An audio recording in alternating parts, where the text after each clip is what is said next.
Hello everyone, this is Zakir Hussain. Yes, liquor స్కామ్లో మిథున్ రెడ్డి గారికి SIT చుక్కలు చూపించినట్టుగా తెలుస్తోంది. అంతేకాదు, ఈ లిక్కర్ స్కామ్ల విషయాల్లో వీడియోలు ఆధారాలతో సహా బయటపడినట్టు తెలుస్తోంది ఒక్కొక్కటిగా. దీని గురించి ఒకసారి క్లుప్తంగా వివరణ తీసుకుందాం. ప్రస్తుతం మనతోటి సీనియర్ జర్నలిస్ట్ జగదేవ్ గారు ఉన్నారు. వెల్కమ్ చెప్పేద్దాం. హలో సార్, నమస్తే.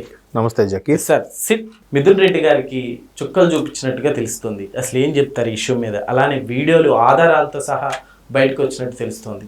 యాక్చువల్గా పెద్ద ఆశ్చర్యకరమైన విషయం ఏంటంటే, జగన్మోహన్ రెడ్డి గారు గవర్నమెంట్లో జరిగిన స్కామ్ గురించి ఇప్పుడు మనం మాట్లాడుతున్నాం.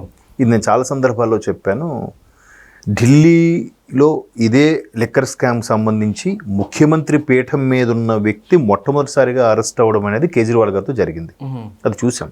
దాంట్లో భాగంగా కవిత గారు కూడా అరెస్ట్ అయ్యారు. ఒక 5-6 నెలలు జైల్లో ఉండొచ్చారు. సో ఇక్కడ మిథున్ రెడ్డి గారి వ్యవహారం ఏదైతే ఉందో, వైసీపీ ఎంపీ మిథున్ రెడ్డి గారి వ్యవహారం, సిట్ అధికారులు మిథున్ రెడ్డి గారు కానీ, రాజకాశి రెడ్డి గారు కానీ, విజయసాయి రెడ్డి గారు కానీ ఒక్కొక్కరుగా పిలుస్తున్నారు. సుమారుగా ఒక 300 పేజీల ఛార్జ్షీట్ రెడీ చేశారు. ఆ సాక్ష్యాధారాలతో ఊరికే కక్ష సాధింపులాగా ఇది చంద్రబాబు నాయుడు గారిని అరెస్ట్ చేసినట్టుగా చేస్తారంటే కుదరదు కదా. సో దానికి పక్కా ఆధారాలు ఉండాలి. పైగా ఒక ఎంపీ స్థాయి వ్యక్తిని అరెస్ట్ చేయాలంటే దానికి చాలా లావాదేవీలు ఉంటాయి. మనకి సినిమాలో కూడా చూపిస్తారు కదా. ఏదో ఒకే ఒకటి సినిమాలో ఏదో అంటాడు, ఒక ముఖ్యమంత్రి అరెస్ట్ అంటే ఎంత ప్రాసెస్ ఉంటుంది అనుకుంటున్నావు, దానికి గవర్నర్ ఉత్తర్వు, సుప్రీంకోర్టు ఆమోదం, ఏవో చెప్తాడు, మనకి తెలియదు లెక్కలు. సార్, యాక్చువల్లీ అన్నున్నప్పటికీ కూడా లిక్కర్ స్కామ్ ఇష్యూలో చాలా మంది ఒక్కొక్కరుగా బయటకు వస్తున్నారు. అయినప్పటికీ కూడా గవర్నమెంట్ ఎందుకని వీళ్ళ అరెస్ట్ విషయాల్లో కావచ్చు, సో చాలా లేట్ భావించవచ్చు. అంటే మన కోర్టులు కూడా ఎలాగా చెప్తాయంటండి, 100 మంది దోషులు తప్పించుకోవచ్చు కానీ ఒక నిర్దోషి శిక్షింపబడకూడదు అనేది న్యాయశాస్త్రం ఫాలో అవుతుంది. అంటే సరే తప్పించుకున్నాడు, కావాలంటే మరలా ఇంకెప్పుడైనా దొరుకుతాడులే, కానీ అనవసరంగా ఒక అమాయకుడిని శిక్షింపబడకూడదు అనేది కాన్సెప్ట్లో నిదానంగా ఉంటుంది, నిదానంగా చేస్తుంది అన్నీ కూడా. సో దీని మీద ఆల్రెడీ ఏదైతే నడుస్తుందో కొన్ని నెలలుగా ఈ సిట్ స్పెషల్ ఇన్వెస్టిగేషన్ టీం ఏదైతే ఉందో, దీంట్లో ఎవరెవరు ఇన్వాల్వ్ అయ్యారు, ఎవరింట్లో ఈ మల్లగుల్లాలు జరిగాయి, ఎవరింట్లో ఈ మంత్రాలు, ఈ మొత్తం మాస్టర్ ప్లాన్కి ఎవరు ప్లాన్ వేసింది అనే దాని మీద ఒక్కొక్కటిగా ఇప్పుడు మీ సిట్ అధికారులు ఏం చేశారు, మిథున్ రెడ్డి గారు కూడా ఇన్వాల్వ్ అయ్యారని అనుకున్నారు, సస్పెక్ట్ చేశారు అనుకుందాం. లేదు, ముందు ఒక దగ్గర 268 మంది సాక్షుల్ని విచారించారంట. 268 అంటే ఒకరిద్దరు కాదు. అంటే ఒక్కొక్కరికి ఒక్కొక్క సాక్షికి ఒక్కొక్క పూట గడిచిపోయినా 2 సాక్షులకు ఒక రోజు అనుకోండి. అంటే ఎన్ని రోజులు? 268 మంది కంటే కదా. అంటే ఆల్మోస్ట్ ఆల్ ఒక 134 రోజులు ఈ సాక్షులు విచారించడానికే టైం పోయిందా? మళ్ళీ అందులో సెలవులు, వీక్ ఆఫ్లు ఇవన్నీ ఉంటాయా? సో అలాంటి సందర్భాల్లో ఎంత డీప్ అనలైజ్ చేస్తే ఈ మిథున్ రెడ్డి గారే అన్నిటికీ మూలం, మాస్టర్ స్కెచ్ చేసింది నేను నిర్ధారణకు వస్తారు. దానికి సంబంధించిన సాక్షులు ఇచ్చిన వాగ్మూలాలు, దానికి సంబంధించిన ప్రూఫ్స్, అవి ఎలా మారాయి, ఎక్కడికి వెళ్ళి మళ్ళీ వెనక్కి వచ్చాయి, దానికి వైట్ మనీ ఎలా చేశారా, బ్లాక్ మనీ చేశారా, లేదంటే వైట్గా మార్చుకోవడానికి ఏం చేశారు, ఇవన్నీ వస్తాయి. అయితే నిన్న అన్ని ఛానల్స్ హెడ్లైన్స్లో కూడా ఏంటంటే, మిథున్ రెడ్డి గారి అరెస్టుకు రంగం సిద్ధం అవుతున్నట్టుగా కనిపిస్తుంది, రేపో మాపో అరెస్ట్ అవుతారని కూడా మొత్తం సోషల్ మీడియాలో వైరల్ అవుతున్న నేపథ్యంలో మిథున్ రెడ్డి గారు ముందుగానే సుప్రీంకోర్టుకి ముందస్తు బెయిల్కి వెళ్ళారంట. సుప్రీంకోర్టు అది తోసిపుచ్చింది. ఇప్పుడు ఏంటి మరి, ఖచ్చితంగా ఆయన అరెస్ట్ అవుతారనే అనిపిస్తుంది. అయితే ఈ మొత్తం వ్యవహారంలో అసలు సూత్రధారి ఎవరంటే బిగ్ బాస్. ఎవరి బిగ్ బాస్? అందరికి తెలిసిన పేరే, వేరే చెప్పాల్సిన అవసరం లేదు. సో బిగ్ బాస్ పేరు ఇందులో ఉందా లేదా, బిగ్ బాస్ పేరు చెప్తున్నారా లేదా వీళ్ళే అన్ని మీదేసుకుని బిగ్ బాస్ని తప్పించేస్తారా అనేది బిగ్గెస్ట్ క్వశ్చన్. ఇప్పుడు నెక్స్ట్ క్వశ్చన్ అది. ఇంకోటి ఏంటంటే, ఏ బిగ్ బాస్ అయితే గతంలో మనీ లాండరింగ్ వ్యవహారంలో అరెస్ట్ అయ్యి జైలుకి వెళ్ళి 18 నెలల్లో 16 నెలలు ఉండొచ్చారో, వచ్చిన తర్వాత కొంచెం కుదురుగా ఉండాలిగా.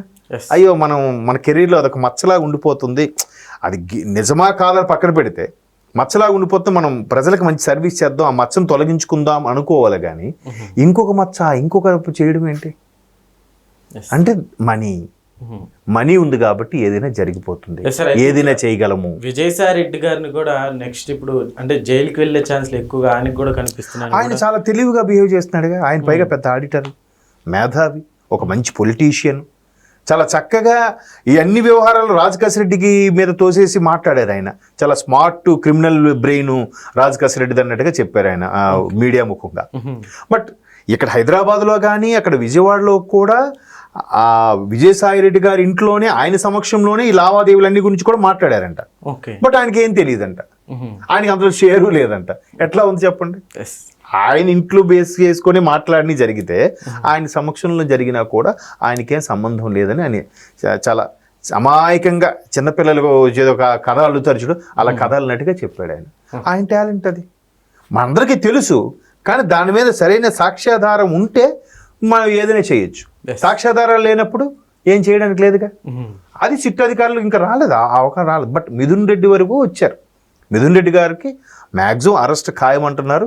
కానీ ఇప్పుడు హైలైట్ ఏంటంటే ఇది వార్తలు షికార్లు చేస్తున్నాయి, పుకార్లు అవుతున్నాయి, ఇది ఏమీ జరగదు, మిథున్ రెడ్డి అరెస్ట్కి ఛాన్సే లేదు అంటున్నారు. కానీ సుప్రీంకోర్టు ఏదైతే ముందస్తు బెయిల్కి తోసిపుచ్చిందో, నిరాకరించిందో, ఇక ఆ ఒక ఎంపీ స్థాయిలో ఉన్న వ్యక్తిని అరెస్ట్కి అవసరమైన ఏమిటేంటి జాగ్రత్తలు తీసుకోవాలి, ఎవరెవరు పెర్మిషన్లు తీసుకోవాలనే దాని మీద సిట్ అధికారులు ఆల్రెడీ ఒక లెటర్ పెట్టారు గవర్నమెంట్కి.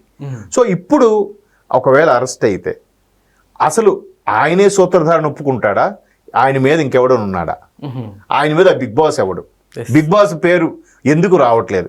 ఇప్పుడు ప్రశ్న అంతా అదే, మీకు మళ్ళీ అదే చెప్తున్నాను నేను. మిథున్ రెడ్డి కానీ ఇంకెవరు, రాజకేశ్ రెడ్డి, విజయసాయి రెడ్డి, ఇంకెవరో సమ్ ఎక్స్ వై జెడ్ అందరి పేర్లు వస్తున్నాయి కానీ బిగ్ బాస్ పేరు అనేది రావట్లేదు. ఈ ఆశ్చర్యకరమైన సంఘటన ఏంటో నాకు అర్థం అవ్వట్లేదు. సో అంటే నిన్న న్యూస్లో కూడా అదే చెప్పారు, పర్టికులర్గా పేరు పెట్టకపోయినా బిగ్ బాస్ ఈ మొత్తం వ్యవహారంలో బిగ్ బాస్ పేరు ఛార్జ్ షీట్లో ఉందా లేదా, ఉంటే బిగ్ బాస్ స్థానం ఎంత, ఏ నుంచి ఒక 100 వరకు accused 1, 2, excuse 2, excuse 3, excuse 4, excuse 14, excuse 15, accused 30 అవ్వచ్చు. బట్ ఆ ఎక్యూజ్డ్ నెంబర్లో ఉన్నాడా లేడా, మొత్తం ఆయనే సూత్రధార అయినప్పుడు మధ్యలో మిథున్ రెడ్డి గారు ఎవరు, సమ్ ఎక్స్ ఎవరు, వై ఎవరు అనే దాని మీద ఎందుకు సిట్ అధికారులు ఇలా చేస్తున్నారు? బట్ సిట్ అధికారులు ఎప్పటికైనా ఆ వ్యవహారం బయటికి చెప్తారా చెప్పరా, ఇది బయటికి బులెటిన్గా రిలీజ్ చేస్తారా చేయరా అనేదే బిగ్గెస్ట్ క్వశ్చన్. డబ్బుతో ఏవైనా చేయొచ్చు, ఏవైనా జరిగిపోతాయన్న ధీమాలో ఉన్నారు చూశారు. అందుకు వాళ్ళ ధైర్యానికి మెచ్చుకోవాలి, వాళ్ళకి హ్యాట్స్ ఆఫ్. అంటే ఈవెన్ కోర్ట్స్ కూడా చెప్తున్నారు కదా, మెల్లగా పరిష్కరించడానికి కారణం అదే. ఈ యొక్క అంటే నిర్దోషి అనేవాడు శిక్షింపబడకూడదు అనేది వాళ్ళ కాన్సెప్ట్. దొంగ తప్పించుకున్నా పర్వాలేదు. సో అందుకు మెల్లగా ఒక్కొక్కటిగా అన్ని పరిశీలించిన తర్వాతే అరెస్ట్ వారెంట్ జారీ చేస్తాయి.